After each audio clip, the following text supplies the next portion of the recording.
It's okay, it takes time. Welcome back to Strong, everybody. I'm so excited to bring another amazing guest to our episodes. Today, we're zooming out to Pakistan, where we meet Aisha for the very first time.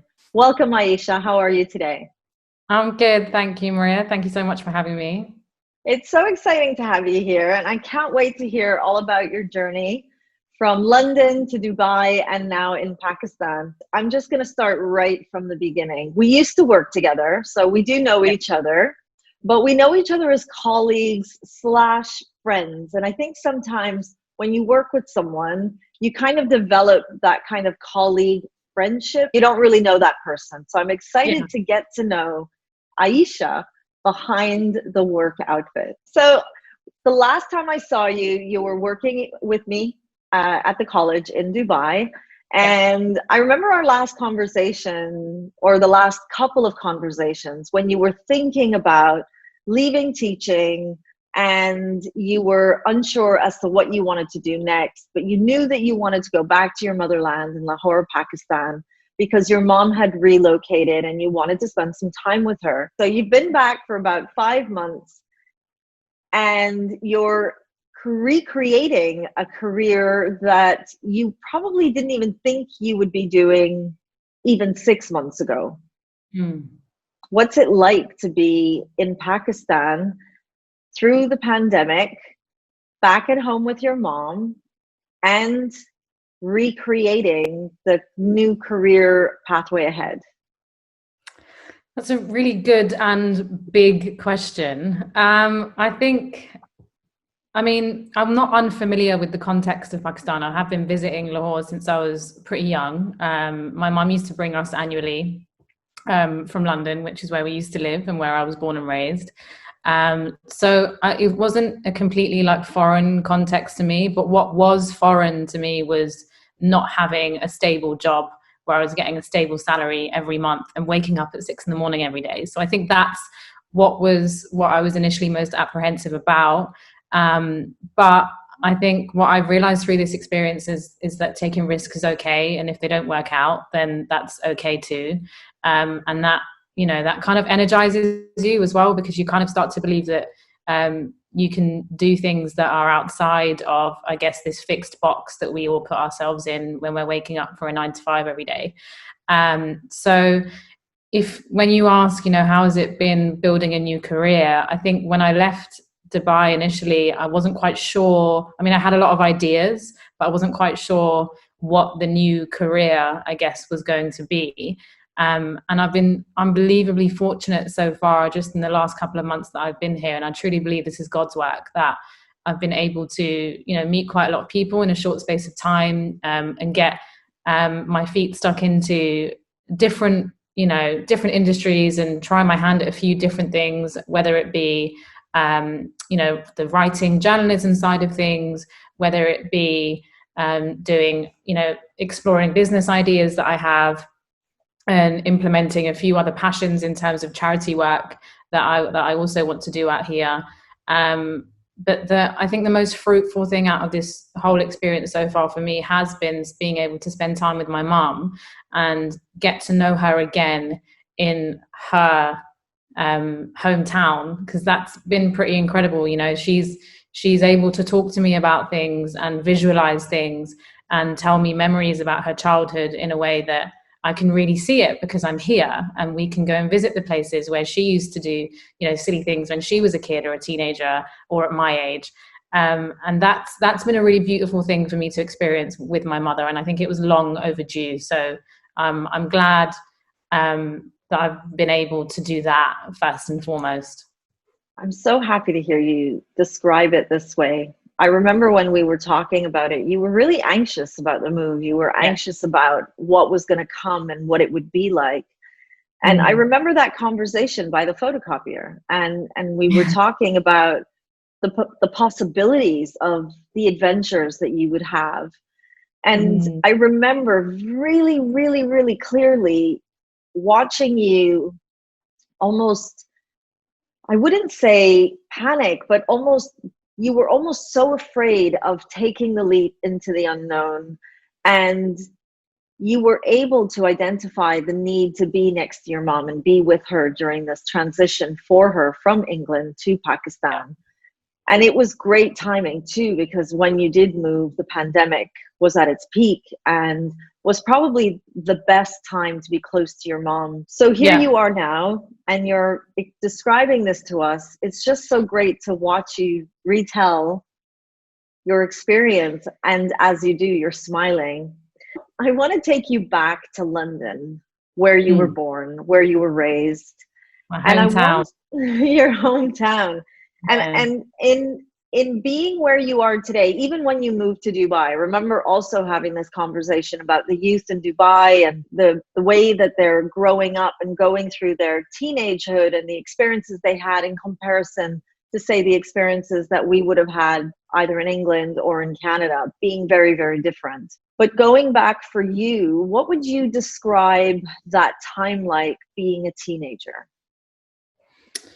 So my upbringing in London was very different to the upbringing, I would say, of a lot of the students that I taught in Dubai. And it was something that I thought I would maybe struggle with when I moved to Dubai and was teaching in a very well-renowned private school there. Being a teenager in London, it was amazing. I went to a school where there was every kind of kid from every different kind of background, all different colors, shapes, sizes, people from, working class backgrounds, middle class backgrounds, elite backgrounds, all of that. And that's what I think is amazing about a city like London. You get so much beautiful exposure to all different kinds of people, which makes you unbelievably adaptable to so many different kinds of situations. And you don't realize actually how adaptable and resilient you are, or how resilient and adaptable London as a city makes you as a teenager until you leave. And then you realize that you can kind of handle pretty much anything, which is a real blessing. I grew up in a single parent household. My mom raised me and my older brother by herself. And of course, the UK not being her home would have made that, a lot more difficult for her. But she never, as a teenager and as a child, she never made us feel like we were without. She never made us feel like we were missing out on anything. She, consistently did the best that she could whilst also educating herself at the same time. So I think I was also very lucky as a teenager to have that kind of very strong female role model, and somebody who was consistently encouraging and made sure that although there were points where I could stray, and probably have a bit too much fun, and maybe mix in with the wrong crowd at times, she always made it impossible for me to go too left, and made sure that I was always on the right track, both me and my brother. So I think growing up as a teenager, I'd say I had the best of both worlds in the sense that I was able to have a lot of fun, but coming home to a very grounded environment where my mother kind of instilled all the values that are really important, I guess, to help one succeed, particularly as a female, and particularly as someone from, I guess, our cultural background, where stereotypically, and I say that word stereotypically with a high level of importance, because I don't, want people to think that this is what the culture is like, but it does still happen, and it's important to talk about it. So, coming from a culture where stereotypically women aren't perhaps always encouraged to go out into the big bad world and be independent and make something of themselves. I think I was very lucky as a teenager that my mum never, thought that was okay to teach her daughter.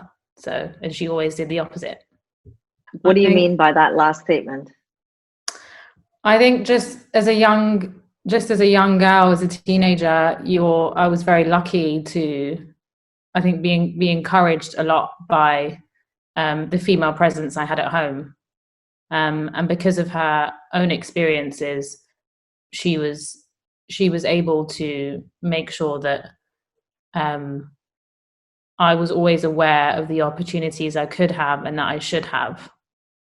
That's really an interesting perspective on what it's like. It really is when, and I saw this with my own parents and being immigrants and moving to Canada, wanting to hold on to their cultural values and their cultural beliefs, but at the same time wanting to raise their children to avail opportunities that they couldn't have ever had because of where they came from. And one of their biggest challenges was in allowing us having that freedom to explore without losing our cultural identity. Yeah. Would you say that that helped you when you then decided to move abroad at the age of 25 and move to Dubai, begin a new career, and sort of find a new circle of friends and colleagues that again would be very different to what you were used to back in England, and somehow trying to find your place again? I definitely would say that it helped me because I think there was a strong set of values that, like I said, that my mum would have instilled. And also my friends. I was very blessed to have a very good group of friends in London that I grew up with and went to school with and college and university and all of those things. So I think I moved to Dubai with those values always in mind. And I remember feeling at points a little bit lost in Dubai because it's a strange place, isn't it? Like everybody comes there with very high expectations to succeed and to make something of themselves. But it's strange because as much as families do come together there are also so many people that come alone and live alone and therefore are just all in the same boat, looking for some kind of connection. Everybody there, I feel, is always looking, especially if they're by themselves, they're looking for some kind of connection. And I think more often than not, that need for connection sometimes in places like Dubai gets the better of you, and you don't necessarily, perhaps you don't necessarily stay true to your own ideals, if that makes sense. It's possible to lose yourself in some way. And I think you can do that anywhere. I don't think it's only here. I think it's when I think it's when we are moving. Yeah. But I don't think it's just Dubai. I think it just when we leave our comfort zone and we travel abroad. And in taking that thought, do you find yourself feeling that way right now? So here you are, you went from London to Dubai to Pakistan, your mother's motherland. Do you feel that you fit right in, or do you feel that you're now back in Dubai where you're trying to find that connection to people that you can feel very aligned with and understand? I think with Dubai, I didn't really struggle to fit into the culture or the way of life there, because like I'm from a Muslim background anyway, so moving to a Muslim country was never a big deal for me. And like meeting other Muslims and meeting other, cultures that are part of the Islamic faith was never, it was never an issue. I never felt like I couldn't fit in with that side of things. But I think actually, so I don't think I really struggled to maybe assimilate. I don't know if that's the right word, or get by there, or like live there in that sense. But coming to Pakistan, I wouldn't say that I 100% fit in. I would say that I feel like there is definitely a place for me here, but I don't know if it's home. I think that my connection to this country will always be different to how my mum feels about it, which is normal. So I guess you could say that I don't feel like it's necessarily home, but I feel like there's a place for me within it. And I think that because here I'm always going to stand out because of my accent and the fact that I'm British, and people are very intrigued by that. Or they're either not necessarily intrigued, but they're curious about it, which is very, very natural. But I find that quite a beautiful thing because I'm also equally as curious as to how they grew up. And actually, what's interesting is I've realized how much I perhaps missed out on. Not growing up with extended family and cousins and your aunts and your uncles around and things like that.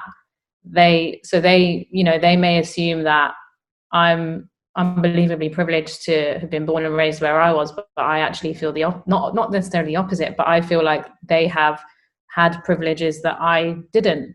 So I think that's been an interesting process to go through.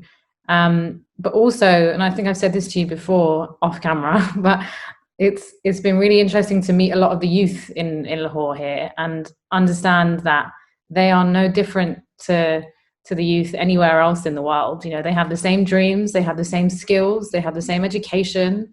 They, you know, they're hungry for opportunity and exposure.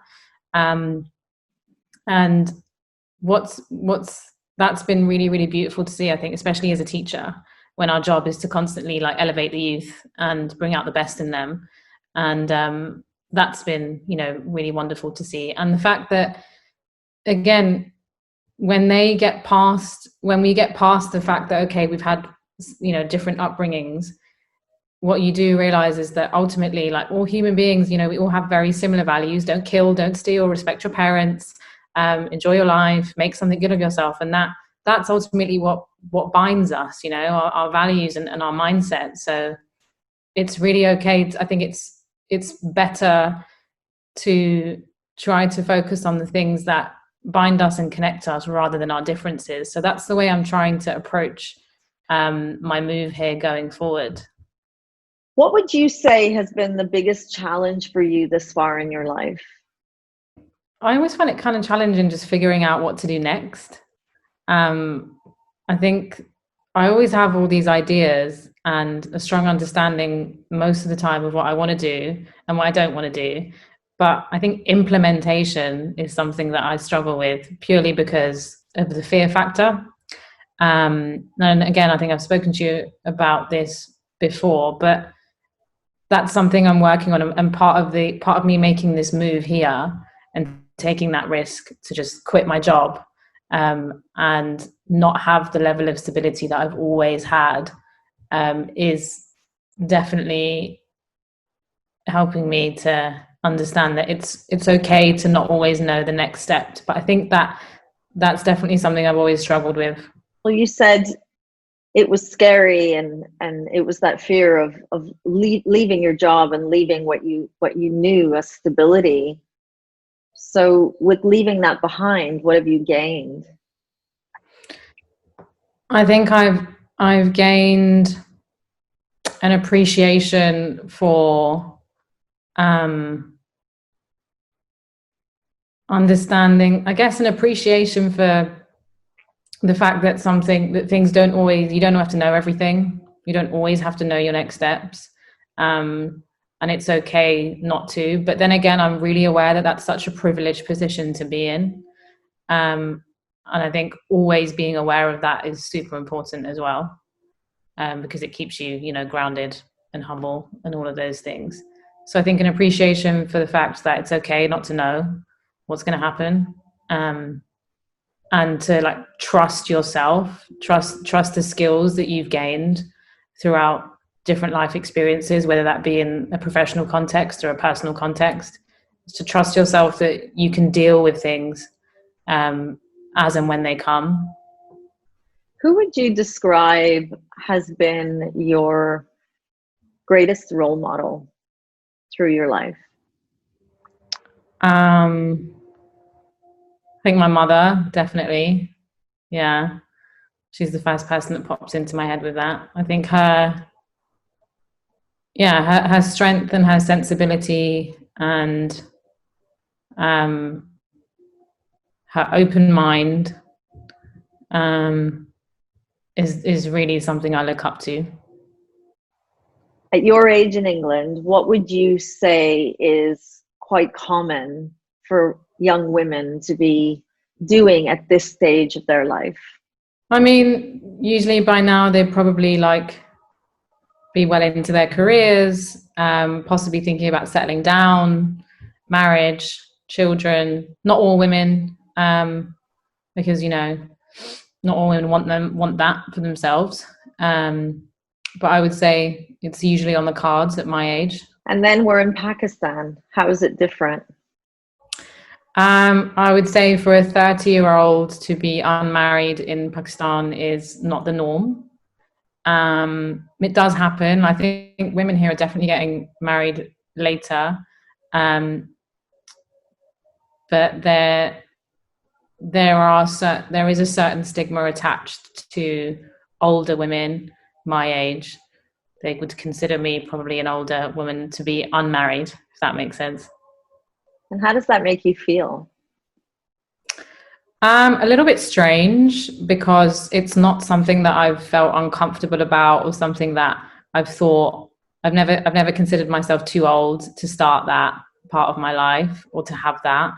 Um, but there until I moved here and I would hear some of the comments, particularly that come mainly from the older generation who are a little bit more set in their ways, and hold on to those kind of traditions.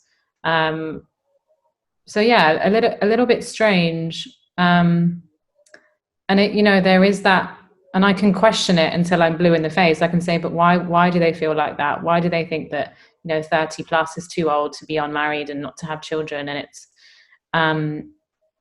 there's never really, I guess, a proper, I mean, they always have an answer for it, but it's never something that I can really accept. I still don't see it as a justification, if that makes sense. And would you say that your mom is supportive of you and your lifestyle now that you're in Pakistan? Or do you find that being back in Pakistan has made her fall into peer pressure and kind of ride that wave of, Aisha, maybe it's time for you to start settling down? She's never put that pressure on me, and she's not going to start now. I think she talks about it more with me, but not from a perspective of like, you need to get married, you're getting old. It's more from a perspective of, you know, I just want to make sure that you have a good companion and that you have support and that you have somebody in your life that can elevate you, and you know, that can bring out the best in you. That's how she views marriage. So I think that that's the way that she projects it, and discusses it with me. But I wouldn't say it's her falling into, the dialogue that exists here about older women being unmarried. Do you think that's because she is divorced and her perspective of marriage might be different to a woman who stayed married and raised her children and now has a daughter your age? Yes, absolutely. I think that's got something to do with it. Because yeah, she wants the best for her daughter, in every aspect of her life, not just my career and what I'm doing on a practical level, but also she wants to make sure that my friends are good people. She wants to make sure that, yes, there's a man in my life, that he's a good person. So she values those things more than just saying you need to get married because being married is the thing to do. Yes, and that probably is because of her own experiences. What would you say is your biggest challenge with people who might have put you in a certain box and stereotyped you? Or have you ever come across that? Yes, I have. I think the biggest challenge for me when that has happened is to stay calm about it, and to deal with it in a rational way. And I think that comes with experience, and it does come with age, because I think the older you get, the more you realize that you can only care about so many things. You know, you can only give energy to so many things, and if you keep giving energy to people or circumstances that do try to stereotype or put you in a box, then you're not giving energy to the things that actually matter in your life, that can help you to move forward and become, a better version of yourself. So yeah, I'd say dealing with that, with those kind of situations in a rational way and not reacting is, something that I've struggled with. It's really important that we have conversations like this because the youth are feeling very isolated in the challenges that they have, and in bringing real life stories like yours and guests from the past and sharing our life experiences without fairy tailing the happy ever after. It allows the youth to understand the journey that individuals have gone through. Now that you're in this position of being in Pakistan and being close to your mom, and you are a role model to the youth that see you on a daily basis, and whenever your mom will introduce you to new people in your community, it's with great pride, I'm sure. How does that make you feel now that the youth are looking up to you? Do you find that it makes you have more of a sense of responsibility in ensuring that you're not making your confidence and your strength just look seamlessly easy? Are you normalizing the challenges that you've had? Are you talking to the youth about your experiences, or are you just, I mean, I think what I'm trying to get to is, how do you take this privilege of now being a role model, whether you have ever realized it or not, you are? And how do you flow with it? How do you use that to support the youth? I've never really seen myself as a role model. But I think if that's the way that people would, if anyone would ever see me like that, whether it be young people or old people, I think it's important to stay unaware of it and to just have those conversations in a very natural way. So, for example, if I meet a young woman out here who has aspirations to do something big with her career or to go abroad, that's experience that I have, and I can offer value, and I can say, oh, maybe you could think about this, or maybe you could go to that country, or if you look at this, or if you read that. So I do find myself having a lot of those kind of conversations with younger people out here. And I guess just offering them bits and pieces of advice purely from experience, because I think that we can only really talk from our own experiences, and we should stick to that because that's what we know. So, I mean, it's for you to say that, it's wonderful to hear, and it is a great privilege to be in that position. And I think I'll always continue to have those kind of conversations, particularly with young people. I always did it as a teacher, and I found that to be the most, fulfilling and valuable part of the job. When a student comes to you and is really genuine and pure in the way that they ask for your advice about things, it's a beautiful moment to have a conversation with them and be able to offer some kind of wisdom, and for them to go away and think about what you've said and take it on board. So those conversations, I think, teaching for 7 years, that kind of comes naturally to you as well after a while. You don't ever lose that sense of responsibility, I guess, that you have working with young people, even though I'm not working directly with them anymore on a day-to-day basis. And that's a beautiful position to be in. Do you miss being in the classroom? I do. There are days where I definitely miss kids and the energy. They keep you young, is what they do. And they make sure that you don't take yourself too seriously, which I feel like is really important as adults, because I think we do that too much. And I miss, just the daily interactions with students. Incredible. Aisha, I could talk to you forever. I could just listen to your stories forever. But we have to bring it to a close. And sure. What do you want to leave us with? Why are you here, Aisha? Why are you sharing your story with us? I know I asked you to be here several times, but why did you accept? Why are you here? First and foremost, because I value you as a friend and ex-colleague, and I really believe in what you're doing, and want to always support this mission of yours. And second, I guess, just like you, and not the full reason, but I guess part of the reason why you may have started this was so that more women can share their stories so that more women can relate to these little bite-sized pieces of us. You know, someone might listen to me and watch this and not be able to relate to everything I've said, but they might pick out one thing and say, hey, I sometimes feel like that too, or hey, I've experienced that too, or oh, okay. And it kind of makes you feel a little bit more connected, which is so valuable, especially during a pandemic when, as you said before, we're so isolated. So I guess that's why. Thank you To so create much. connection. I'm so happy you came. I'm just really so excited that you finally said yes and you joined us. I can't wait to see where your journey takes you. I have a feeling there's a book in your future, so save us a copy. Sure, we'll see. Don't know about that, but we'll see.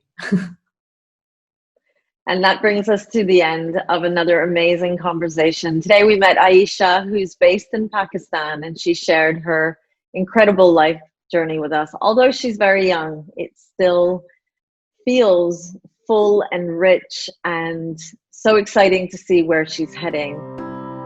And that brings us to the end of another amazing conversation. Thank you everybody for watching. I'll see you next week. It's okay, it takes time.